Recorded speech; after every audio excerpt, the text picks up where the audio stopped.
and welcome to Start Right Here, a podcast where we discuss breaking in, standing out, and the path to success in the beauty industry.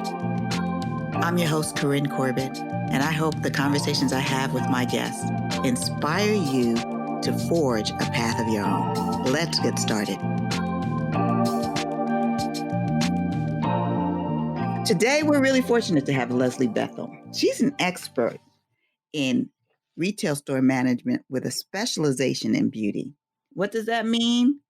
She's all about the profit generations and operations, the merchandising, the product turnover. Because if you realize, if the product doesn't sell at retail, the whole thing is for nothing.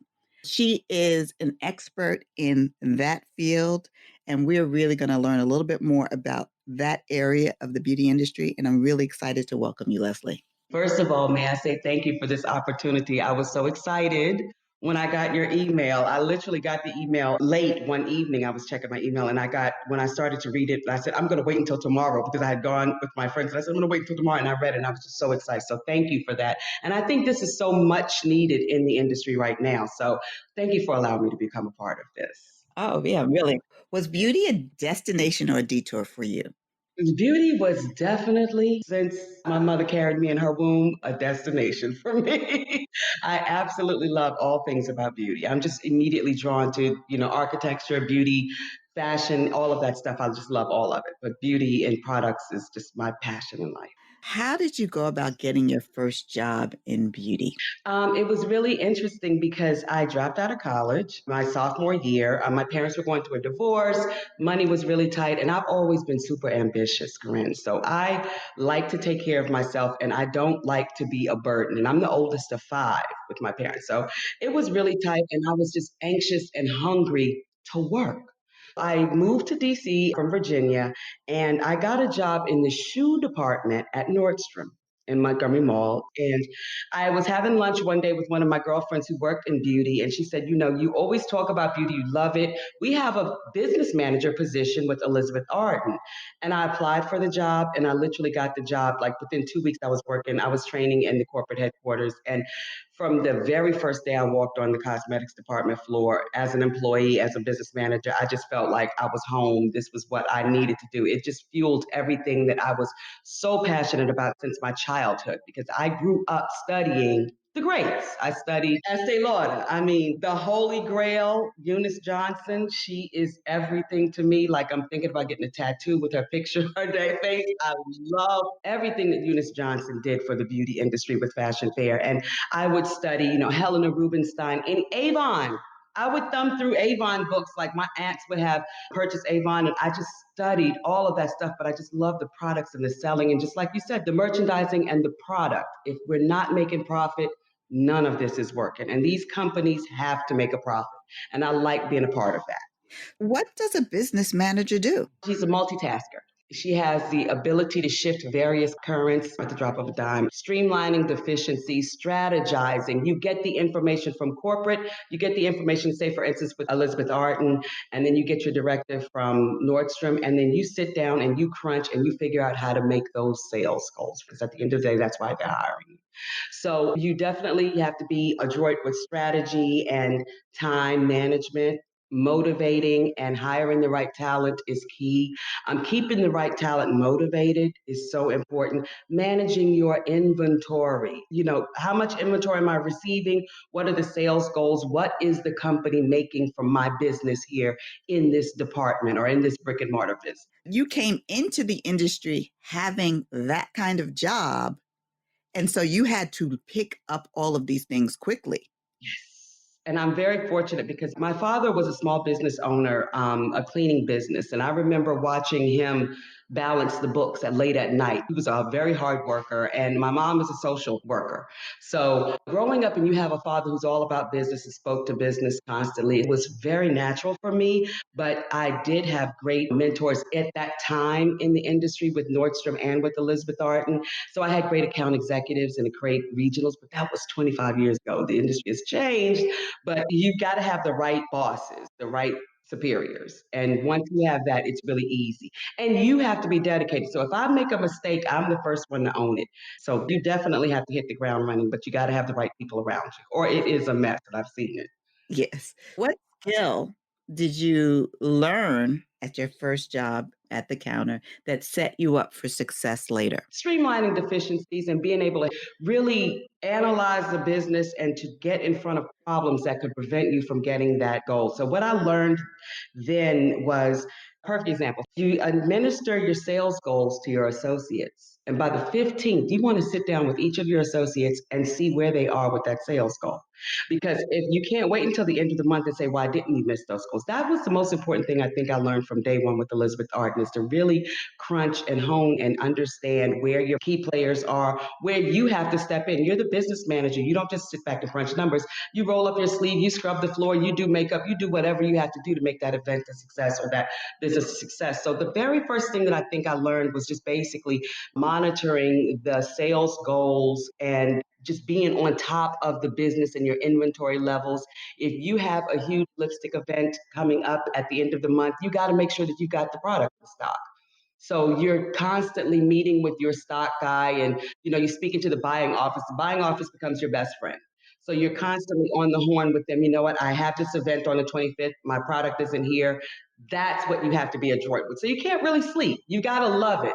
Corinne, you have to absolutely love it. And that's what I do. So from there, how did you end up staying in retail operations with this specialty in beauty? And then explain the difference between working, because you've worked, for a lot of amazing luxury brands, Laura Mercier, Dior. Yes. Yves Saint Laurent. Yes. And we talked about before we started, and then you worked at Georgette Klinger as well, and La Mer. Whew, talking about luxury, among others. So you've been with some great brands. But then you also have been a manager of a freestanding store like Blue Mercury. So you can talk about the differences in performing that job at a counter versus a freestanding store. It's really operational. You have much more responsibility. If I'm a business manager at Saks and I get sick, then you have people to call to come to open up the counter or in the department to help your department manager. But if you're in a freestanding store, the store stays closed. So you have a lot more responsibility with operations, dealing with expedited city regulations. When you're behind counter, the retailers and the vendors take care of that. But when you're in a freestanding store, that's all of your responsibility. So you learn how to be quick on your feet and, again, head off the passes with the operational things. Say, for instance, the restroom breaks Okay. and you have an event or you have a spa. You got to get on the horn and get someone in there like now. But when you're behind counter, you just call someone and they take care of it for you. So you have a lot more responsibility with the brick and mortar business. And also, it's harder to drive the business because you're dealing with destination clients, as opposed to when you're in the retailers, the clients come in for other things, shoes, housewares or whatever, and you can grab them. But when you're in a brick and mortar business, that's a destination point. So when you get the client in there, you really have to maximize the opportunity and the experience and the sale with them to drive that business. The other thing I would think that might be different at a freestanding store like Bloomer is working with all of those vendors. All of those vendors, yes. So ballpark for me, how many brands did 130. Ooh. And you ready for this? This is where it gets good. This is where you really have to learn. Every vendor has their own specific need from that business as a store manager. So when you're having all of these events at one time, NARS has a brow event, but La Mer, which is positioned right across the aisle from NARS, is launching a new eye cream. As a store manager, you want to tie it all in together. But when you're coming from the vendor, like NARS wants you to sell their eye cream, their brow. La Mer wants you to sell their eye cream. Being strategic and political with that is when it really gets fun because you want to satisfy and you want to keep everyone happy. But at the end of the day, it is business. It gets really cutthroat and politically, it's just crazy to drive that business because there's so many competing products. Everyone has the best eye cream. Everyone has the best eyeliners or red lip. How many vendors carry a red lip? So it's basically being strategic and smart about your decision and making informed decisions on how to drive the business and keep all the vendors happy because they have the conversations with your VPs and your SVPs and you want to make sure that when they're speaking to that location or that business that they're happy and everyone's satisfied. So that's the biggest challenge in being a business manager in the retail industry. Right. And at a place like Blue Mercury, the other thing is that you would have to know about every single product. You do. You have trainings. That's the best thing about, oh, the education department in cosmetics. The education in luxury cosmetics is phenomenal because you're constantly trained. You go to corporate trainings and they sometimes they come in store, a lot of times they come in store and they train you on the product, they gratis you the product and you take it home and you use it. So when your clients come in and they're looking for a great eye cream, you're given an informed, honest opinion of what makes it. But the key of what makes this eye cream great is sampling. So when you're sampling, I love this La Mer eye cream, but you may not. I had the conversation a couple of weeks ago with a girlfriend. I always thought Clé de Peau had amazing eye cream and skincare. She orders Clé de Peau and she didn't like it. Okay. She didn't like it. However, I think it's the best. So what this is where sampling comes in and it's like, I think it's the best, but you take it and then you come back if you love it. Okay. Since we're recording this during the pandemic, this COVID-19 situation, what's the importance of sampling going to be going forward? You have to do it. There's so much stuff on the internet, it is ridiculous. Okay, so let me sidebar. I'm not used to paying for cosmetics. And I cannot tell you how many days I've brung up a $140 eye cream and looked at the client like, all right, your total is $165 with tax and 14 cents. And look at them like, will that be cash? Girl, when you have to pay for it, I was like, oh my God, but I had to get it because I'm used to it. I'm used to it. I'm like, did I really just pay $40 for that Pat McGrath lipstick? I did. I had to have it. I love it, hands down. But it's really tough. That transition for me was really hard. So I got a box. I ordered Dr. Sturm eye cream, which I love. And just so you know, I'm a junkie for products. I have a ton of stuff. And I got the box and there was no samples in it. So I said, but this is not good. But then when I got another box from another retailer, I had all of these samples in it. And I just remember thinking that particular retailer, we're in a pandemic, some of us have this extra income coming in and sample them. You miss an opportunity to make more money for your business. So it's so important. When I was living in New York, I would go to some of my favorite hip hop events and take bags of samples from the retailer just to give to the women at the parties. And with my business card, come back and see me. That's how important it is for me. Sampling is so important. They have to try it, and the market is oversaturated. So it is very smart for any business to heavily sample.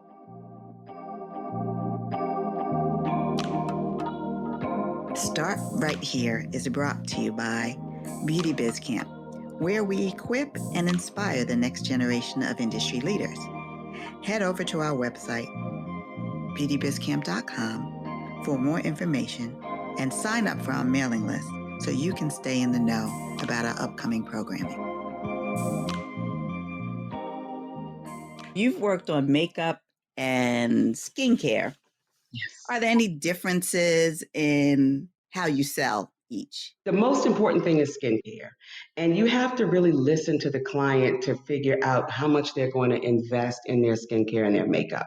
So I think what the difference is that with skincare, they're loyal. They're more loyal to a great eye cream or a great moisturizer than they are to a red lipstick.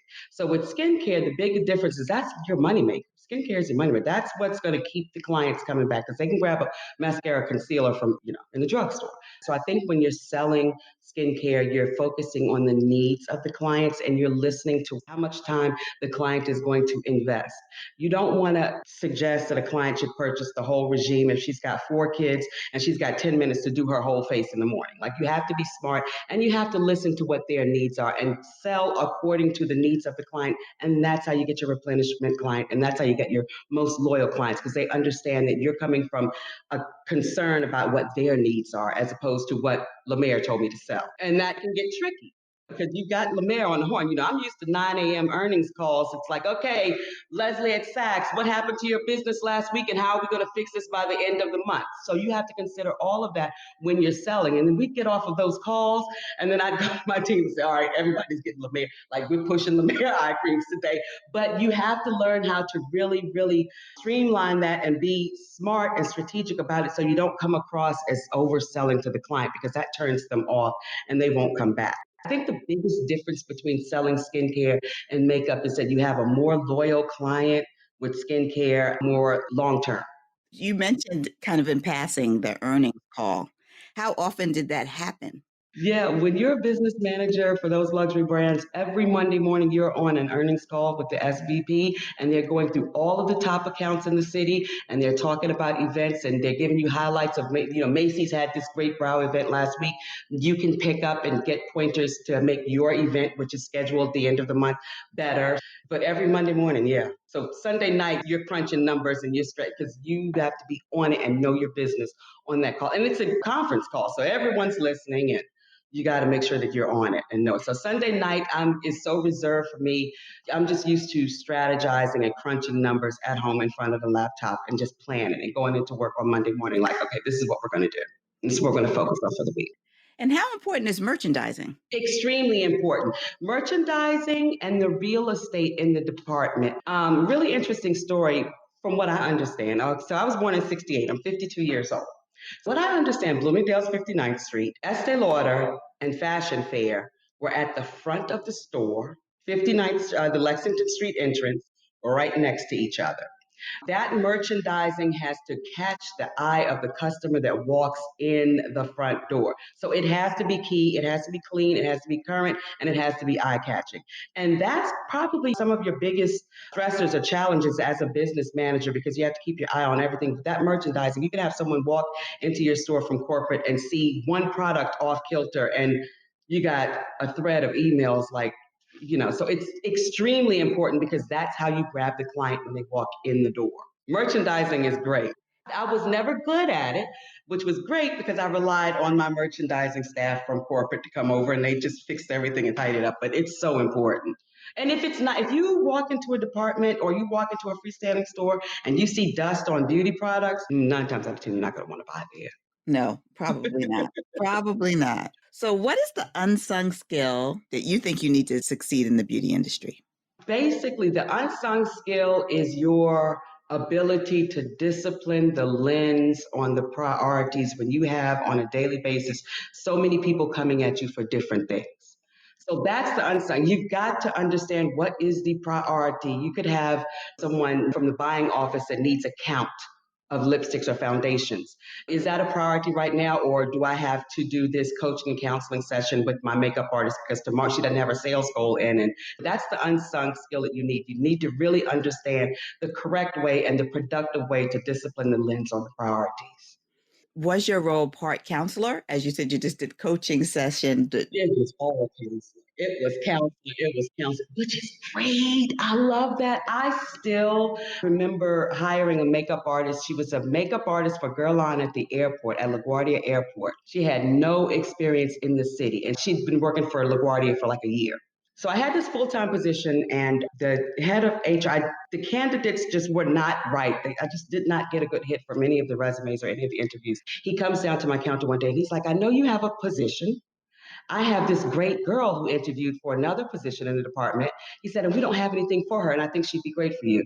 Oh, are you kidding me? I call her my little lamb. Her name is Melissa Stewart. She's amazing. She came on board. I took her under my wing, and she and I still talk. She calls me like she was working for Dior. She wanted to switch to Chanel, and she called me and said, this is what I want to do. What do you think? Those things warm my heart. They make me feel so good because that's what we're supposed to do. We're here. Yeah, it's nice to look pretty. It's nice to glam up, and it's great to get free products.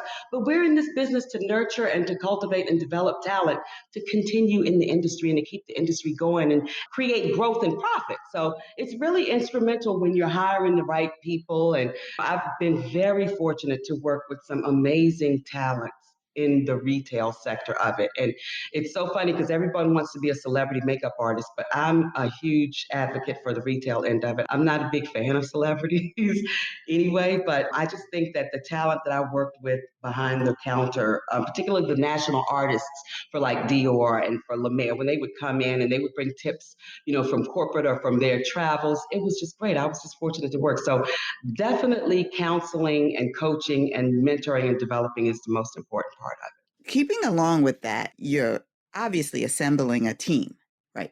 What do you look for in top talent? What was it about Melissa, for example, that made you say she's the one, although she didn't have experience in the retail environment in Manhattan? She had experience. So, what made you bet on her? Number one, Corinne, passion.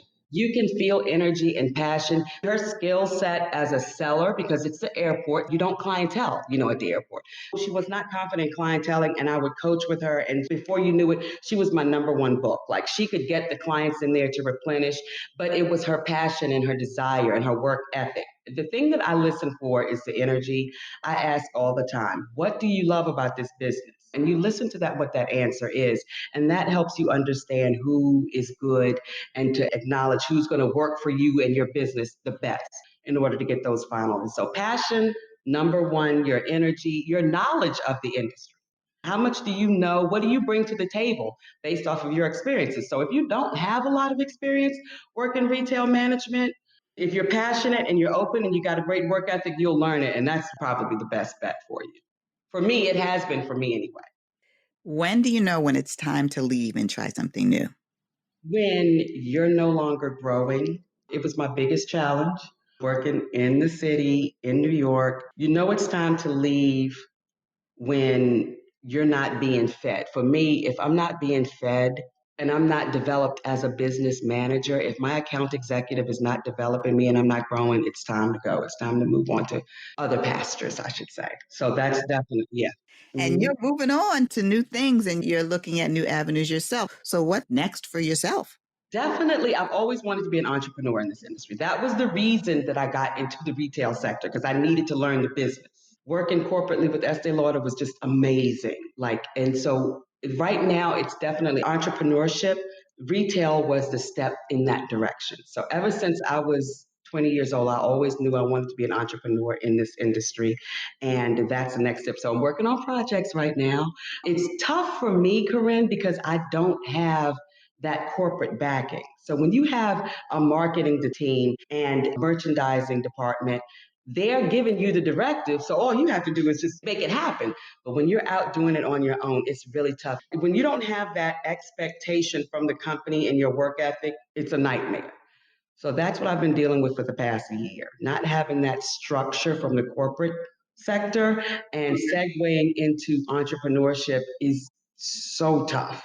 I say this all the time. If I learned from the best, anything that I put out has to be the best. It has to be better than that, actually, for me. I'm an Aries. What can I say? Oh, me too. Me too. So it's not about just putting out a product or saying, I like this. It's about the right product and the right connections. And most importantly, the right money. How about that? Yes, yes, yes. Especially if you're coming from the business manager and operations point of view, the financial footing and the foundation needs to be set correctly. Absolutely. And that's where I am with it right now. That's great. I want to take the industry back to, I hate to say old school, but it was the best school. Like, I want to take it back to servicing the customer, servicing the client. I am here to give you what you need. Funny story, I never liked the videos that the girls are doing, that you see. They make me crazy. And the only reason, don't get me wrong, the talent is there. But the reason I say I'm not a makeup artist is because I've been putting makeup on this same face for 40 years, for almost 40 years, for a long time. How I do my makeup does not determine how I'm going to do Corinne's makeup or if I'm going to make her makeup. This is why you have to establish you're a makeup artist, you're not. If your best makeup is on yourself, you're not a makeup artist. You do your makeup correctly. So I want to take the industry back to the basics, which is servicing the clients, having the best products, and making sure that they're happy. It's not about me. I didn't get into the industry to wear pretty makeup. I like it when people compliment my makeup. But when I'm cultivating and nurturing talent, I broke a record for Dior at Saks. It was fantastic because I hit a $25,000 day. That was the biggest volume in the history. I think Dior and Saks partnered in the 70s. And that was my first year as a business manager for Dior at Saks. Every year, they would give me the goal, which was a 20% increase over last year, but I would goal myself at 30%. So I would strategize and initiate sales goal based off of that 30%. But I always made sure that every year that I was a business manager, I increased my own record. So if I broke the record here and did 24 years, I'm going to do 26. I'm going to do 28. And that's what I did for 4 years. You got to love it. And I loved every bit of it. It was a lot of stress, though. You have no idea. I'm stressed like listening to it. I'm stressed listening to the earnings calls because I'm coming from a creative side. So I'm like, earnings calls? Oh, yeah. Like that's not my Yes. thing. So, yeah, I'm stressed listening to that. So I can only imagine that If you set a record and then you set out to break your own record time and time again, that's some serious business right there. Although you got to be passionate not only about beauty, but you got to be passionate about the financial part of it, the Excel sheets, the forecasting, inventory, the little things that you have to be passionate about as well. Because if you don't have the product, as you said earlier, then nothing's going to happen. Exactly. And you know what's really interesting about that is that industry standard is that when you go for the month, it's $100,000. Those returns come out of that $100,000. So you have to make sure that when you're selling to clients, that you're giving them a product that they love because that's going to hurt your bottom line. That's what I mean when I say strategizing and making sure that you understand client service and managing your inventory correctly. Because that at the end of the month, if you purchase the eye cream, the serum, and the moisturizer from La Mer, that's a $1,300 sale. And worth every penny, let it be known, worth every penny was one of the perks of working for those companies, girl. You just Yes. worth every penny, but you have to make sure that you're selling to the clients because you're so excited to see them leave. They've spent $1,500 at your counter. To have that $1,500 come back on the 31st of the month, it's so tough. So you have to make sure that you're selling correctly with integrity. Yeah, that is key. That is Yeah, definitely key. yeah. Now, let's move on to our fast track questions. What's the very first beauty product you ever remember purchasing? So my mother purchased it. So it was so funny. My mom and her best friend were shoppers, Corinne. Like these women would go to the mall, but the mall would open at 10 and they were literally the last clients leaving at the end of that night. But that's how they shop. So they would buy their fashion fair. Like they'd go to Miller and Rhodes or Ivy's and buy their clothes and they'd stop by the fashion fair counter and they'd buy all of this makeup. Because you know how we Southern girls are. I have to have the whole look. So I would always use my mother's makeup and she would fuss at me because she's like, this is expensive and you don't play and you're 15 years old, you can't wear makeup. I would sneak and use it. So one day we were in the kitchen and she was saying, well, I think it's time we start taking care of your skin. In my 15-year-old mind, I heard, I'm going to take you to the fashion fair counter and buy you some rum raisin. That's what I heard. So I'm excited all week. I'm like, all right, I'm finally going to get my stuff. And we go into, it was either Ivy's or Miller and Rose in Four Seasons Mall in Greensboro, North Carolina. And she passes the fashion fair counter and goes straight to Clinique. Clinique. Now you know the difference, the vast difference. Like at the fact there's pink and there's glamour, and Clinique is clean and streamlined. And I was like, wait a minute, what is this? This is not what I thought. This is so my mom was like, no, we're gonna get you skincare. Like she doesn't want to go off on me. She's like, this is what we're gonna. So we're sitting there, and I'm kind of frustrated because that's what I want. I didn't want soap in that computer. Remember that face? Yes, absolutely. I was sitting there the whole thing, and my mother noticed my attitude. And when the lady walked away, she looked at me and said, we're going to get this. You're going to fix your face. We're going to get this. Or I'm going to keep my money. We're going home. So I was like, okay, we can get So you start plotting in your head. Yes. And it's so interesting because I was a lot heartbroken because I had already picked out my nail color and the blush and the lipstick that was going to match according to the ad in the Ebony magazine. So when I got home and opened up that soap and that clarifying lotion, I still love clarifying lotion so much because it's a really, really, really good toner. But I was just so excited and I was really, really loyal to it. So once I gave it a chance, I really, really loved having my little three-piece Clinique, that dramatically different moisturizer than the soap and I loved it. It was great. So that was my first product, but I initially thought it was going to be Fashion Fair, but it wasn't. But I still loved it. How much later did you actually get your fashion fair product? Yeah, I was in college. Yeah, definitely in college. I was excited to buy it too. And literally just bought one lipstick. I can still smell that lipstick now. I literally bought a lipstick, but I was so excited to get it. Yeah, I was in college. What's the latest beauty product that you've tried? Working for Laura Mercier was just an amazing experience, but I was never a fan of primers. I've worn foundation since whenever I can remember. I never got primers. And I recently purchased Il Maquillage, a primer, and I just absolutely love it. And I love the way my foundation looks when I wear it. Being in the industry for 25 years, you'd think primers were no, but I strayed away from them. I just felt like it was an extra step. But now that primer is just amazing. I love it. So right now the biggest product that I'm discovering that I love are the primers. And also, until I worked for La Mer, I wasn't a huge fan of serums. I didn't understand the importance of serums in your skincare regime. But yeah, the primer and the serums are definitely my latest and greatest. What's the best beauty advice you either live by or leave alone? That I leave alone. Um, you know what I'm not a fan of? The baking, that whole thing with the baking under the eye. I think that's just a trend or something that looks great on Instagram. I don't see the purpose of it, so I stray away from that. I just don't understand the concept of it. The best advice to go by is definitely what I learned at that Clinique counter, the importance of cleaning your skin and cleansing your skin and taking care, hydrating your skin and moisturizing. That's definitely a go by. What's the best career advice you've ever received and who gave it to you? The best career advice was from my account executive for YSL, the importance of learning from your mistakes and applying what you've learned from your mistakes and preventing them in the future. That was definitely the most important. It's like we become emotional when we make mistakes and we tend to beat up on ourselves. Don't beat up on yourself so much. Learn from it, fix it, and move on from it. So that was definitely from my account executive. She jokes. She's so funny because she's retired and she's golfing in Florida, and she always jokes that she hired me off the bus. She literally did when I moved from New DC to New York.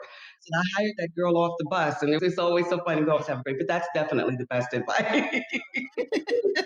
She's amazing. Are you a mentor or a mentee? Both. I'm always looking for advice. I'm always looking to learn and to grow. I'm definitely a mentor. Being the oldest of five, being an Aries, I like to coach and develop. I like to see you do well. If you're working with me and you do great, I'll look good. So, hey, mentoring is so key, but you have to be careful about who you're mentoring too, because the passion and the genuine love of it has to be there. But I'm both. I'm a mentee for sure. I wish I could sit down and have conversations with Eunice Johnson. Are you kidding right now? Like, I would love to just sit down for 5 minutes. What can I learn from you? So I'm always looking to learn. So I definitely am both. What's the best path to promotion, in your opinion? Your mentor in the industry, it's so important. If I could give you any advice coming into this industry, get a mentor that has a track record for success and a genuine interest and drive. You have to have someone, a model that you're striving to be it better or on the same level. So getting the mentor is key because you need them to be promoted. You need someone to attest to you. You know, they look at numbers and they don't lie. It's obvious, it's right there, but you need someone to cultivate and develop you. So getting a mentor is the most important thing. What would you say the best interview prep tip you could offer is? Watch a documentary on your favorite person in the business, whether you're in technology, beauty, fashion. If you listen to the success of the people who you admire and you listen to their trials and their tribulations, their successes, that inspires you to go into that interview and put your 100% forward and really, really impress. But you have to listen to someone. So as you're getting dressed and getting ready for it, listen to interviews on YouTube of your favorite people in the industry. And I think that's a great interview prep tip. And part of that, I got to say, you have to know who those people are. You have to have some favorite people. It's not only knowing, it's lovely to know who to follow on Instagram, but you got to know who came before them. Exactly. They're more inspirational to me than anybody I see on, with the exception of Pat McGrath. Okay, so can we just Have a moment. Have a moment acknowledge, with Pat. bow down to Pat, because Pat McGrath is just an amazing person. But those people, the Helena Rubinsteins, the Elizabeth Arden, the Madam C.J. Walkers, they inspire me more than anybody I see on Instagram, based off of their experience and what they had to go to become successful. And I have Yves Saint Laurent's biography, picking up at my mom's Essence magazine or a Vogue and seeing Yves Saint Laurent with Iman and all of those amazing models as the showstoppers, like stuff like that inspires me. So if I'm interviewing for Yves Saint Laurent, the few days prior to the interview, I'm studying all things Yves Saint Laurent. And then when I can go in and I feel more comfortable and confident in the interviewing process. Oh, perfect. This summer, a lot of people aren't able to probably intern at the company of their dreams, right? What advice would you offer? What could they do this summer to still stay on the path to that dream job? That dream job is to stay informed with the podcasts like this one, what's going on in the industry, stay adroit and on top of all of the press, all of the media, all of the new revelations. Like I did some research a while ago and I found out that MAC was the #1 luxury brand in the United States for 2019. Understanding that stuff, and you got to stay on with that. Since we're not having the camps, you have to take a step further and just go get the information as opposed to the information coming to you. So stay in the loop with Women's Wear Daily, your favorite podcast. This is great, actually. Being able to just clean your bedroom and listen to a podcast and that's actually really good. So in light of everything that's going on, we still have great opportunities. So definitely with your podcasts and your media and the companies and understanding the trends of the industry. Final question. What do you think makes a candidate memorable? Their enthusiasm and their passion and their dedication to service. We're there to sell. We all want to get the commission and all that, but their dedication to service and their passion in their industry and energy definitely makes them memorable for me. I can't thank you enough for being here and sharing these stories and your inspiration and, just kind of like the nuts and bolts of business operations for a beauty brand, because I'm not really familiar with how that works. And I don't think many of our listeners would be familiar with that. But if you, for example, get your start at a counter, which many people in beauty do, this is a path that you can follow. Yes, it's a great path.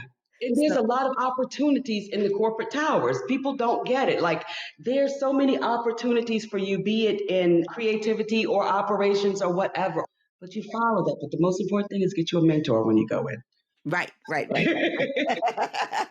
You heard it This here is first. so great, Corinne. You have no idea. I love talking about this stuff. I could talk about it forever. It's my favorite topic. So this was so much fun. I think that your passion also is contagious. It will help if you're interested in beauty. This kind of conversation will just spur you on to, do your research and know more, and knowing that stuff and relating how a look from the past is related to a look now. Like all of that, you become kind of a walking expert. Right. You're not even in the industry yet. I mean, so it's really, really important. Right. Once again, thank you so much. I can't thank you enough. Thank you. So exciting. I hope we can do this again. Oh, we will, definitely. About other things that are happening in my life because I'm very excited. I'm really excited about my future in beauty. I really am. I love everything that's going on right now with Instagram and the internet and e-commerce versus brick and mortar. I love all of it. So we can't wait to see what you do next. So thanks again. Thank you. That's our show for today. Remember that there's more than one way to the top, and the most important step is the first one. So start right here.